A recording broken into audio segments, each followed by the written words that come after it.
The complaint in this particular matter alleges that you have provided false and defamatory testimony before the Auctioneer's Licensing Board regarding the New Orleans Auction Gallery, in which he alleged that you were in violation of a particular statute, 3121A3, at the bottom of there. You said that he alleged. Is that the word you used? That was as a result of the representations from Mr. Peck's original complaint. I don't know that Mr. Peck alleged that I violated any auction statute. In fact, I think he goes out of his way in here to avoid that at the top of his second page. Does not take a position. It's the wording he used at the top of the second page. With regard to Ms. Steinkamp, I am entitled to raise the issue of why she remained silent for auction violations at New Orleans Auction Gallery that included $600,000 in unpaid consignors at the time of bankruptcy, that included numerous payments that were made out of escrowed funds for company operating expenses, and other matters that were pertinent to New Orleans Auction Gallery. Ms. Dow sent a letter to Ms. Sarah Alcott saying that Ms. Steinkamp didn't even work for New Orleans Auction Gallery. Strange, given that on page 7 she was identified as vice president, director, treasurer. And yes, no, and I did point that out. I believe the board had an obligation, still has an obligation, as to why they have never delved into why Ms. Steinkamp stayed silent, particularly as Mr. Danny Pun in January of 2011. I don't have the figure in front of me, but bid in excess of $100,000 for 2 items that were virtually worthless. I don't consider that going after. I consider that bringing up issues that ought to be germane.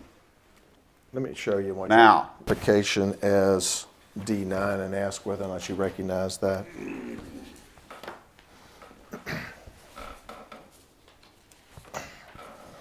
yes, Who is the author of that particular document? I am. Now, what is that document? It is a document that recaps from the inception of the bankruptcy filing of New Orleans Auction Gallery up through and including the day, and I'm looking at the bottom to see if the printout will have a date. Normally they do. What did y'all do, save this on your hard drive? Well, this says February 14th. That's not the day that this was created.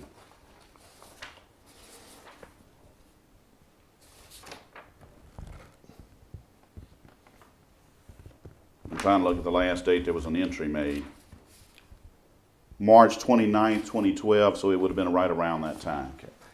In the top, is it left-hand corner? It refers to, what is that described as? This thing says Legal Auctioneer, Legal Forum of Issues Facing the Profession. Is that also your language? I don't know. I absolutely have no idea. I don't know whether that was a Google index. I have often wondered how that's in there. It comes up under when you do a search.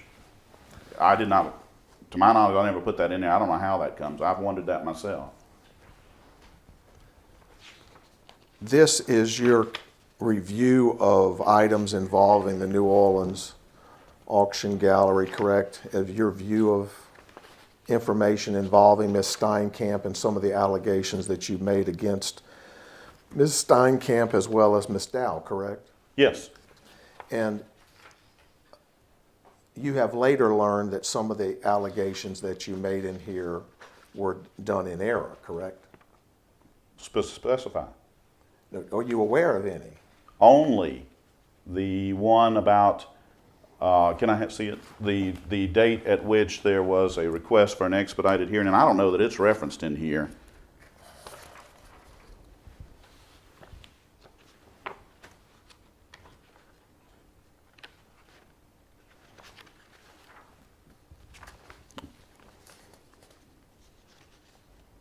I'm going to have to say no because I don't see reference to